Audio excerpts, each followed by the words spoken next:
Hi everyone, my name is Tiffany. Welcome back to my channel. Today marks the end of week 10 of my pregnancy, so we're just gonna do a little recap of everything that happened on week 10. All right, so during week 10, here are all the highlights. It says, you may hear your baby's heartbeat on a fetal Doppler during your next prenatal visit. It sounds like galloping horses. You can take the NIPT blood test this week. It screens for Down syndrome and can tell you whether you're having a boy or a girl. And then for side effects, it says constant salivation, heavier vaginal discharge, and bleeding gums are among the unexpected pregnancy symptoms you may be having. It's really weird because I floss every single day and I have never had an issue with bloody gums, but as of recently, this past week, my gums did start bleeding. It's so crazy. And then the baby is the size of a kumquat. I actually do not know what a kumquat is, but it is 1 1/4 inches from head to rump. And then it also weighs 0.14 ounces. Eyelids are covering the eyes and they'll start to fuse shut until 27 weeks. The teeth are starting to harden and connect to the jawbone. And then the baby's forehead temporarily bulges with his developing brain and sits very high on his head, which measures half the length of his body. Okay, so that is all of baby's development. So let's go over what happened with me during week 10. So I feel like this week has been relatively smooth. I haven't had really bad nausea or really bad exhaustion. It still comes and goes, but I do remember this week being the best out of any of the weeks that I have had so far. On October 14th, I went to my 10-week and 2-day ultrasound. I also did do the NIPT blood test, which, as I mentioned earlier, it does screen for Down syndrome, and I'll tell you if you're having a boy or a girl. I am so excited. There was no way I could wait to find out the gender, because then we can finally say what name that we're gonna have, knowing whether it's a boy or a girl, and then we can actually start like looking at stuff, I guess like baby clothes and stuff. But so we wanted to find out. We're not very secretive people either, so the moment we find out, we're just gonna tell everyone. I wanted to do a little gender reveal party, but my husband's like, no, we're not doing that. This blood work is pretty accurate when it comes to telling the gender of your baby. I have read though that sometimes it has been wrong, so they'll get their blood work done, and then at their 15 and 16 week ultrasound, the baby is opposite than what they found out at the blood work. So that is a possibility, but the possibilities of that happening are very, very slim. During the ultrasound, the baby was measuring perfectly at 10 weeks and 2 days, and it had a heartbeat of 177. The baby was moving so much, and I'm going to insert a clip for you guys to see. I don't know if that kind of blurred picture. Oh, look at the feet. Oh my gosh.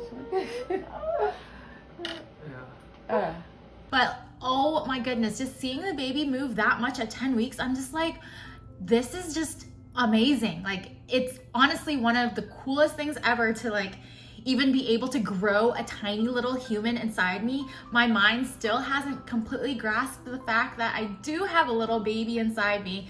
And as each day passes and knowing that there's a baby inside me, I'm just filled with so much happiness, and like all the bad symptoms that I have had so far, like I don't care about any of it because there is a literal baby growing inside me. So it's just so exciting to me. I'm pretty sure the baby didn't like the probe because you can kind of see like the baby like trying to turn away from it, and it's just so cute. Like its little arms and legs are like trying to swim this way, and it's like turning its head to its side.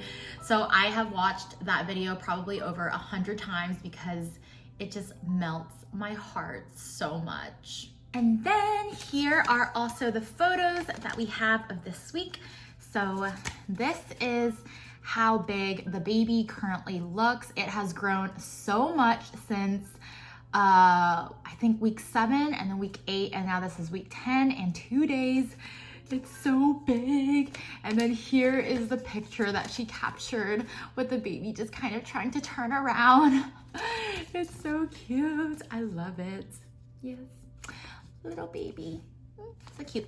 So baby was measuring perfectly, but then the nurse practitioner was like, your gestational sac looks a little bit smaller, but just don't worry about it. And then we left the appointment, and of course, since I am the queen of Google and freaking myself out, I go on Google and start Googling about smaller gestational sacs, and let me tell y'all now, that was a big mistake to do that because everything online was just so bad, and it was like, miscarriage, a smaller gestational sac indicates your chances of miscarrying the baby and blah, blah, blah. So I was like, oh my goodness, like, is this what's gonna happen? So I just started stressing out and freaking out so badly.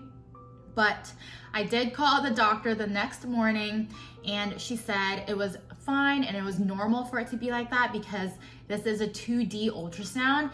And since it is 2D, instead of 3D, it's not as accurate. So like you can't really see like the entire sac the way you would with the 3D ultrasound. And she said since I was still within the range of it being normal, then it was fine and to just not worry about it. And then she said that I should just drink a lot more water and just keep resting and keep my feet up. So that's what I've been doing. And then I actually recently just bought a water bottle that is a gallon water bottle. So let me show y'all how big this water bottle is. Like, you guys, this is a gallon. It is so big, and just like in comparison to my head. Like, do you see that? It is huge, but I love this because it keeps me accountable and like I'll know how much water I'm drinking. But I am very behind right now because it is currently 10:42 and I have barely hit the 7 a.m. mark, but I don't get up at 7 o'clock in the morning anymore. It's physically impossible. Like, I just can't open my eyes at all.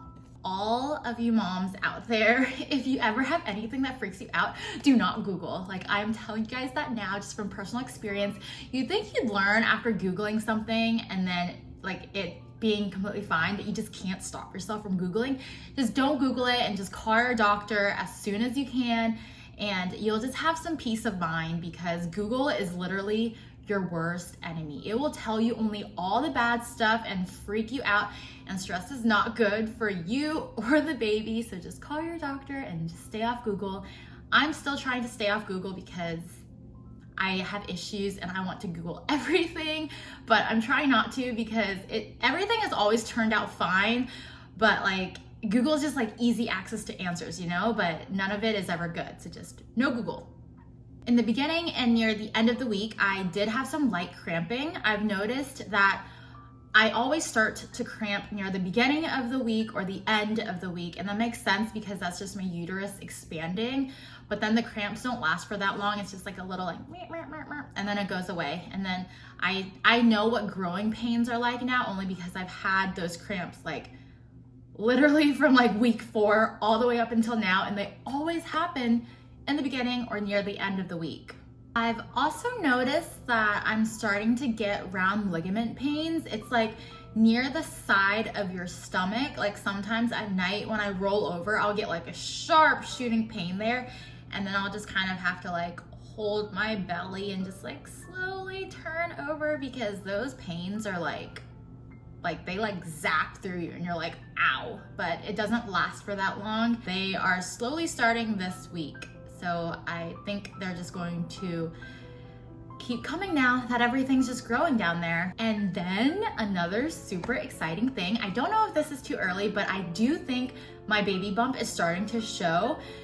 At first, I didn't know if it was just bloat or if it was the baby bump, but I have never been this bloated in my entire life, and my belly is like huge compared to me bloating before, just like bloat in general. But now it's like so big, and it's definitely bigger than my normal bloat. And everyone else has been telling me it is the baby. So baby is slowly starting to make an appearance, which is so exciting. And then on Saturday, I had the weirdest feeling. It was like a little like boop, boop. And my uterus, I don't know if those were gas bubbles or if that was baby moving around. I don't know if 10 weeks and 5 days is too early to feel anything, but there was definitely something. It was like a little like boop, boop. And then it like went away, and I was like, was that? Because that was a feeling that I've never felt before. It was so strange, but watching how active the baby was on the video, I would not be surprised if that was baby. But I don't know if it's too soon to feel baby yet, so it could have been a baby or it could have been gas bubbles, but I'd rather just think it was the baby because that makes me more happy than to think I'm having little gas bubbles inside my belly right now. I also did start to get nauseous again near day 5 and day 6. It wasn't bad, but it was definitely enough to where I didn't feel well and I didn't want to really do anything. I still get really nauseous at night though. So around 8 o'clock is when it hits. And then I need to be in bed by 9 o'clock to sleep it off or I'll feel really, really bad. And I do get really tired at that point too. But it's not like the nausea is constant throughout the day. So I'm okay with just it happening at night because I'll just sleep it off and it's fine. But the symptoms are supposed to start to lessen now that we're getting closer to the end of the first trimester. We only have 2 more weeks to go until we finally make it to the semi-clear. So I'm so excited because I feel like my anxiety might drop a little bit once we get past 12 weeks.